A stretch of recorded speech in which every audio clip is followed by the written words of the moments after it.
was the one that found Supervisor Milk's body, and I was the one that put a finger in a bullet hole trying to get a pulse. Once you have been through one of these episodes, once you see what the crime scene is like, it isn't like the movies. It changes your view of weapons, I think. Senator Feinstein's bill to ban scores of assault weapons. The Democrats are pushing it in Congress. What does Newt Gingrich think about it? The former Republican presidential candidate and House Speaker joins me now. Welcome back, Mr. Speaker. How are you?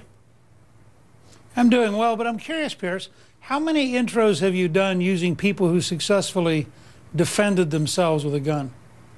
I mean, I understand where you come from. Well, let me ask you a question. How many people of the 3 million who own AR-15 military-style assault rifles in this country have ever used them to defend themselves? I can't get you a number, but I'll be glad to try to find a number. I haven't heard of any. But let me ask this. But here's my point. Here's my point. I haven't heard of any. So the answer comes back at you. Why does anybody need, in civilian life, a weapon that belongs in a military battlefield, as General Stanley McChrystal and General Colin Powell have both said? First of all, the civilian AR-15 is not an automatic weapon. It's illegal to have an automatic weapon of that kind. It is a semi-automatic weapon. Second, your last interview I thought was very revealing. The uncle of the young man kept saying, "We don't know." And I want to suggest to you that a great deal of what's going on here is everybody who wants to ban guns woke up immediately and said, "I've got a bill. It's the bill I've had for 10 years. Let me bring it back in." The fact is, we don't know about a lot of these things. Mental health is a big part of it. I've challenged my liberal friends. Let's have hearings in Chicago. Chicago has very strict gun control and was the murder capital of the U.S. last year. Over 500 people were killed. Now, why is it the people who are for gun control don't want to go to Chicago to find out why gun control has failed so miserably? Why are automatic weapons banned in America? Because they were felt to be too dangerous. They came out of the 1930s. Why are they too dangerous? Because of the high volume of fire, which you don't get from a semi-automatic weapon. Okay, do you know how many bullets the shooter at Aurora, James Holmes, fired per minute with his AR-15? No. Okay, he had a magazine that can fire 100 bullets in 1 minute. How many more bullets do you need to fire, Mr. Speaker, before that qualifies as a dangerous killing machine by your criteria? Well, by my criteria, and then this goes back to a question of what you respect, Piers. I think the Second Amendment really matters. I think if you look at the new law in New York State, so do I. But what I want to know, so do I. But what I want to know is where do you draw the line? You just said this rule was set on automatic weapons back in the 30s. I put it to you that an AR-15 military-style assault weapon, as used in the last 5 mass shootings, it's not a military-style assault weapon. But it can fire 100 bullets a minute, Mr. Speaker. Look, this is lovely propaganda. What else do you call it? This is lovely propaganda. That can fire 100 bullets in a minute. What else do you call it? I would simply say to you that millions of people, by your own definition, own an AR-15. They are law-abiding. They think it is their right under our Constitution to own it. And don't kid the rest of us. The people who are just on would ban all guns if they could get away with it. You look at the New York State law that Governor Cuomo just pushed.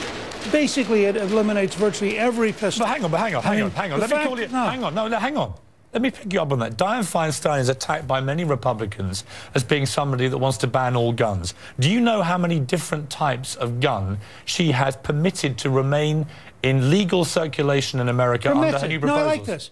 Oh, so this is what this year the government is willing to permit. Well, and why then maybe next year they won't permit quite as many. But you've already agreed with it. New York State. But Mr. Speaker, you have already agreed with the decision to not permit Americans to have automatic firing weapons. What's the difference in terms of permission? I don't think people Okay, so now we're arguing over whether or not very many people's lives will be saved. And I'm challenging you and others. No, I'm not actually. I'm asking you, how many more guns, how many more guns does an American civilian need other than 2,200, which would be permitted under this new assault weapons ban?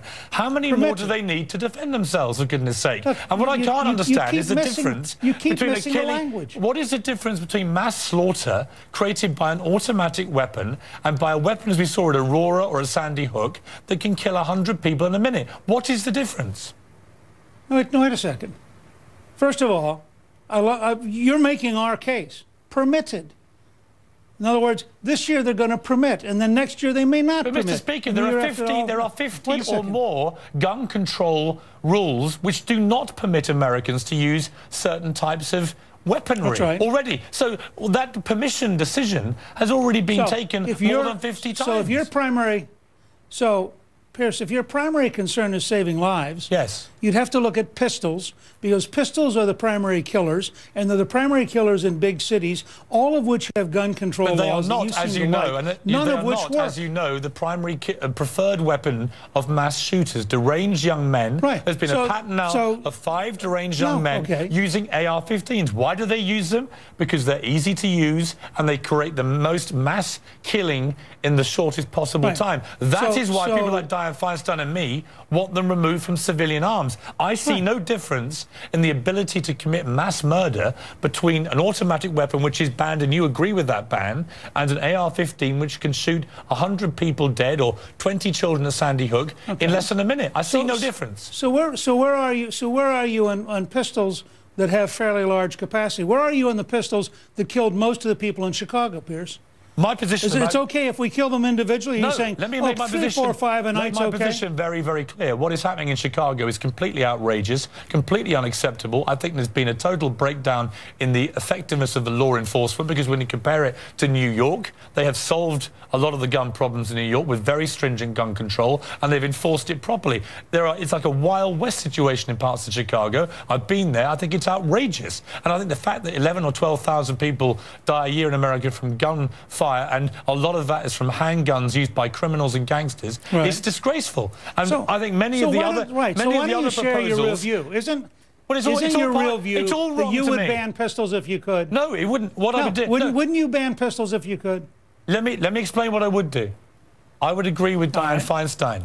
It is the high-powered guns of any variety which can fire 30 or 40 or more rounds in less than a minute, that can cause mass murder, that would be my primary concern right now. And the AR-15 is a prime example of that. Okay, right now. And the reason you find so many of us, and by the way, it's a substantial majority. I think the last time I saw, 63% of the American people agree that the Second Amendment's actually there to protect us from tyranny. The reason you find so many of us very reluctant to go down this road is we believe each step down this road leads to the next step and the next step and the next step. And we actually think the Second Amendment is central to our liberties, not just something there for hunters, not something there for target practice, but actually there because the Founding Fathers remembered that when your army tried to defeat us, luckily our peasants weren't peasants, they were citizens, and as citizens they were in fact armed, and that's the only reason we were able to win the Revolutionary War. And you honestly think the Founding Fathers sat there and thought, okay, automatic weapons are banned because they are very dangerous, the semi-automatics that can fire 100 bullets in a minute are not dangerous and they should be lawful? I think the Founding Fathers would have found this entire debate strange because they actually believed in individual freedom, and they were very suspicious of big government. And they would find the idea that you're going to permit, to use the word you kept using, you're going to permit us to have a few liberties right now, was the antithesis of the American experience. But